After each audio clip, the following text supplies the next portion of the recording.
Assalamualaikum warahmatullahi wabarakatuh, sahabat Heksatamas yang beriman. Al-Quran adalah petunjuk bagi umat Islam yang memiliki keagungan tinggi yang langsung dari Allah Subhanahu wa Ta'ala. Dari mulai wahyu Allah Subhanahu wa Ta'ala turun dan diterima Nabi Shallallahu Alaihi Wasallam, lalu kemudian dikumpulkan, lalu dicatat menjadi sebuah kitab, yaitu Al-Quran hingga kini.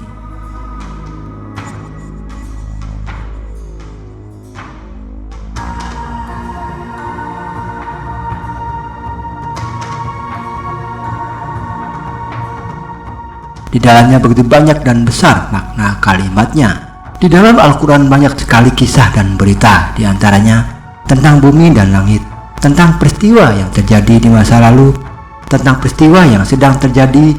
Bahkan Al-Quran memberitakan peristiwa-peristiwa besar yang akan terjadi di masa yang akan datang.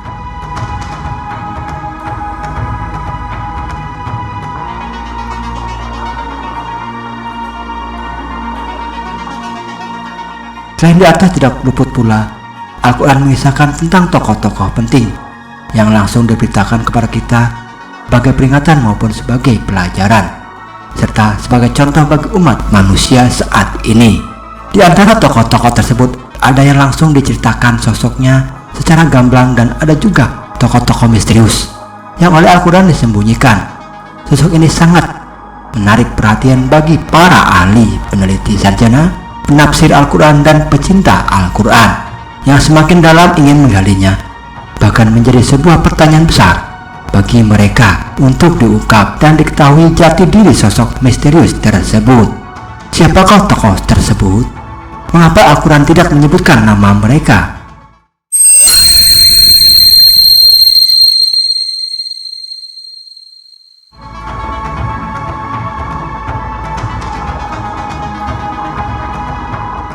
Berikut sosok misterius pertama, yaitu oleh Allah Subhanahu wa Ta'ala dimatikan selama 100 tahun, lalu kemudian dihidupkan kembali. Di dalam Al-Quran dikisahkan tentang seseorang tanpa nama, padahal dia telah mengalami berbagai pengalaman yang sangat mengagumkan dan hampir menyerupai sebuah mukjizat, karena dimatikan 100 tahun lalu dihidupkan kembali. Kisah tokoh ini diberitakan dalam Al-Quran, yaitu Quran Surah Al-Baqarah ayat 259. Atau seperti orang yang melewati suatu negeri yang bangunan-bangunannya telah roboh, menutupi reruntuhan atap-atapnya. Dia berkata bagaimana Allah menghidupkan kembali negeri ini setelah kehancurannya, lalu Allah mematikannya selama 100 tahun, kemudian membangkitkannya kembali. Dia Allah bertanya, berapa lama engkau tinggal di sini? Dia menjawab, aku tinggal di sini sehari atau setengah hari. Allah berfirman, sebenarnya engkau telah tinggal selama 100 tahun. Lihatlah makanan dan minumanmu yang belum berubah, tetapi lihatlah keledaimu yang telah menjadi tulang belulang. Dan kami akan menjadikanmu sebagai tanda kekuasaan kami bagi manusia. Lihatlah tulang belulang keledai itu, bagaimana kami menyusunnya kembali, kemudian kami membalutnya dengan daging sehingga hidup kembali.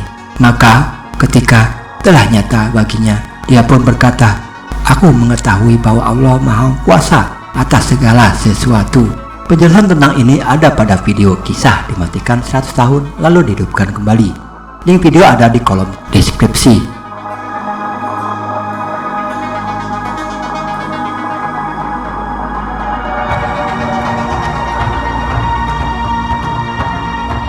Coba kita maknai ayat tersebut di atas, bagaimana Allah akan menghidupkan kota ini setelah hancur menjadi puing-puing, dan dia meragukan kemampuan Allah untuk menghidupkan kembali kota yang telah hancur.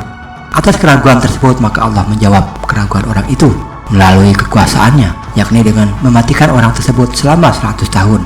Setelah mati Allah menghidupkannya kembali. Allah Subhanahu wa Ta'ala bertanya, berapakah lamanya kamu tinggal di sini? Ia menjawab, saya tinggal di sini sehari atau setengah hari. Allah berfirman, sebenarnya kamu telah tinggal di sini 100 tahun lamanya. Dalam ayat Al-Quran ini sebenarnya siapakah sosok tokoh ini yang mengalami kejadian luar biasa itu? Dijelaskan pada tafsir Ibnu Katsir, para ulama berbeda pendapat tentang siapa orang tersebut. Sementara Mujahid Ibnu Jabir mengatakan bahwasanya orang tersebut adalah lelaki dari kalangan Bani Israel. Adapun negeri yang disebutkan dalam ayat tersebut menurut pendapat yang terkenal mengatakan bahwa kota tersebut adalah Baitul Maqdis atau Palestina. Kota tersebut dihancurkan oleh Bukta-Nasar, dan orang tersebut melaluinya setelah negeri yang dihancurkan Bukta-Nasar tersebut. Selain kota, semua penduduknya dibunuh. Menurut Muhammad Ibnu Ishaq, ia mengatakan bahwa orang tersebut adalah Nabi Khidir. Sedangkan Ibnu Abu Hakim meriwayatkan bahwa Ali bin Abu Thalib berkata bahwa orang disebutkan di dalam ayat ini tak lain dan tak bukan sosok tersebut adalah Uzair. Sementara diriwayatkan oleh Ibnu Jarir, menurut Ibnu Katsir bahwa semua yang diriwayatkan pendapat inilah yang paling terkenal. Uzair adalah salah seorang ulama Yahudi. Beliau adalah salah satu tawanan yang dibebaskan Raja Persia, dan dia diperbolehkan kembali ke Yerusalem. Peristiwa ini terjadi pada tahun 450 sebelum Masehi. Uzair adalah tokoh agamawan Yahudi yang kemudian berhasil menghimpun kembali kitab suci Yahudi dari sebelumnya telah lenyap.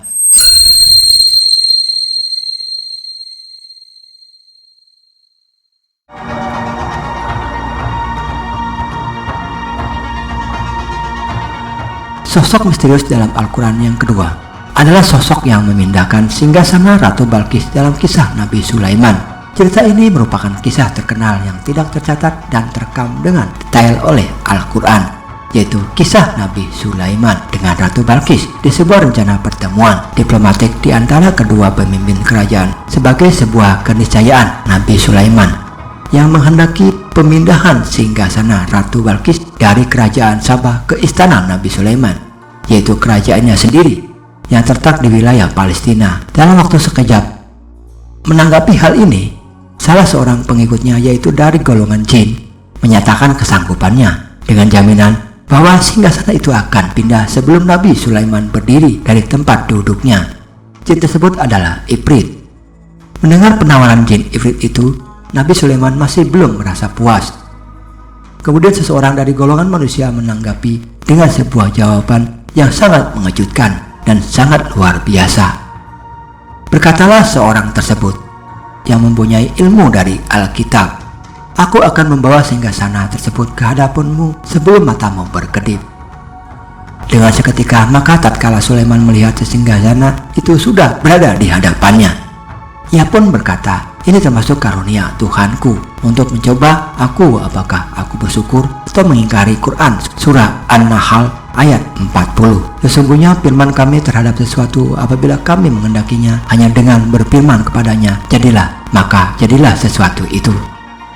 Sama seperti sosok pertama di awal video ini, bahwa Allah Subhanahu wa Ta'ala dalam Al-Quran tidak menyebutkan nama atau kepribadian seseorang yang menghadirkan singgasana tersebut.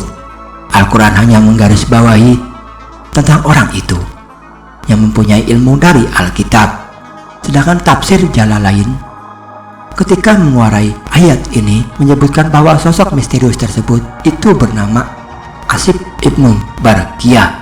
Dia terkenal sangat jujur dan mengetahui tentang asma Allah yang teragung, yaitu suatu asma apabila dipanjatkan doa tersebut, niscaya doa itu dikabulkan. Sesaat setelah peristiwa itu, sosok itu pun tidak disebutkan lagi. Bahkan Nabi Sulaiman pun tidak menyebutkan atau memuji-muji kehebatan sosok tersebut. Hingga kini identitas hamba Allah yang mempunyai ilmu dari Alkitab tersebut tetap menjadi misteri dan menjadi rahasia Allah yang tersembunyi.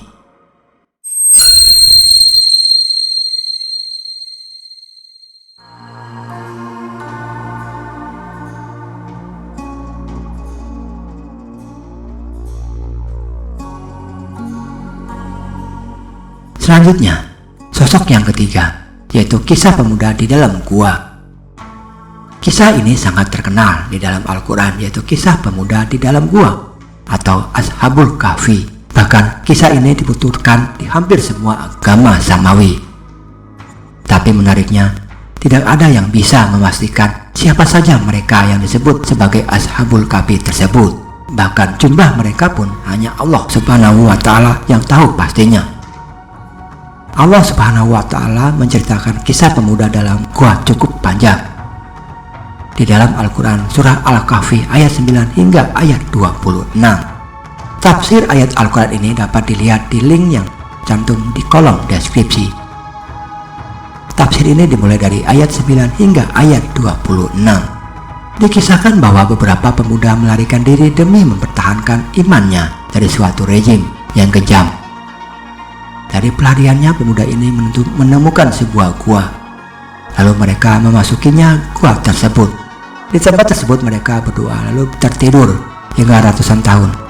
Setelah ratusan tahun tersebut, mereka terbangun dan mengira mereka hanya tidur sebentar saja, padahal mereka itu tertidur selama ratusan tahun. Pada masa Rasulullah, umat Nasrani berbeda pendapat tentang jumlah mereka, tetapi Allah menegaskan tidak ada orang yang mengetahui jumlah mereka kecuali sedikit. Ibnu Abbas lebih condong kepada pendapat yang mengatakan bahwa jumlah mereka itu 7 orang dan yang ke-8 adalah anjingnya. Pendapat ini yang kemudian diikuti juga oleh mayoritas ulama mengenai nama-nama mereka yang 7 itu. Terdapat macam-macam pengucapannya menurut Ibnu Hajar. Tidak ada yang dapat dijadikan rujukan karena bukan nama Arab dalam tafsir Ibnu Katsir.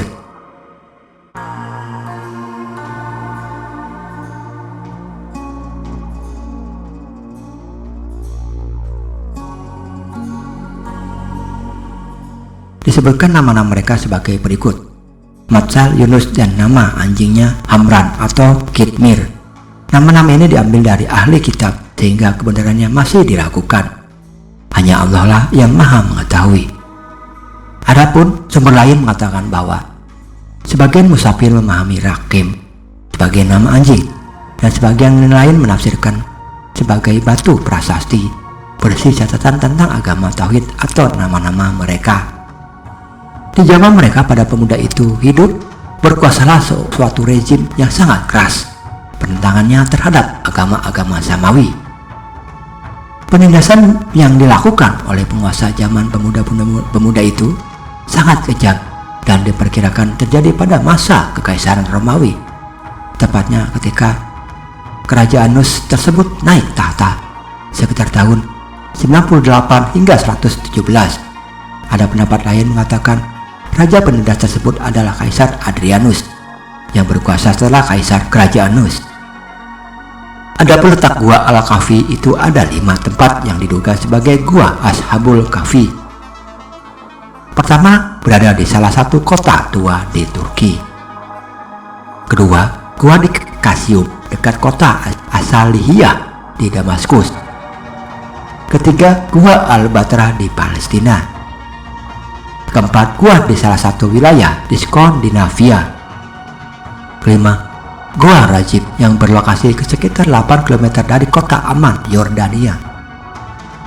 Dari kisah pemuda dalam gua ini, kita dapat mengambil pelajaran yang berharga, antara lain tentang betapa kuasa Allah terhadap hamba-hambanya.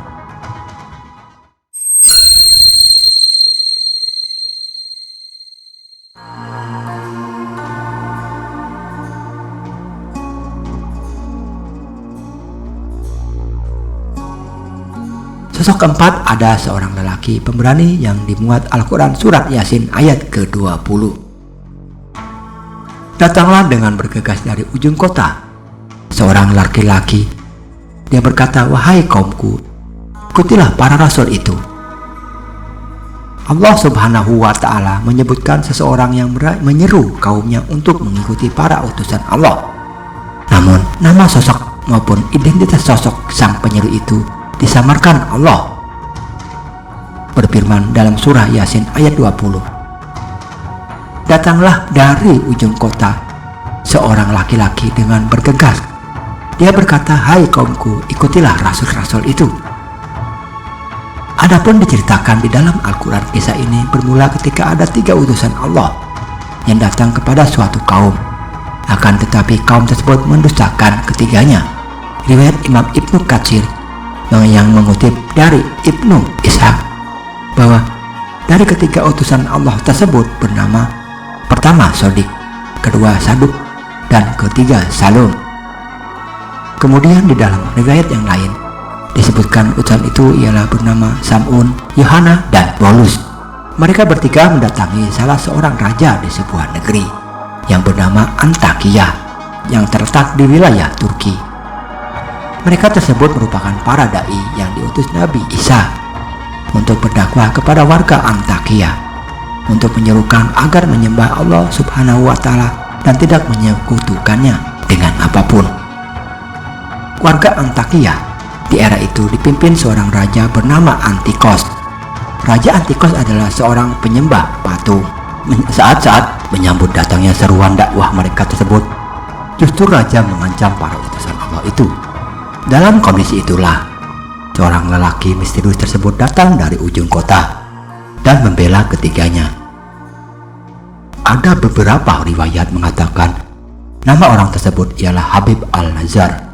Menurut Kiai Haji Ali Mustafa Yakub, Habib Al-Nazar berusaha menolong ketiga utusan Allah itu dari ancaman penyiksaan dan pembunuhan.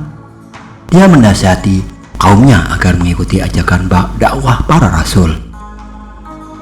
Dalam tafsir Al-Misbah, Profesor Quraisy Shihab menjelaskan bahwa penduduk negeri itu sangat marah mendengar nasihat Habib. Bahkan mereka pun melemparnya dengan batu hingga gugur sebagai syahid. Sosok penyuruh ini pun oleh Al-Quran tidak dijelaskan nama maupun ciri-cirinya.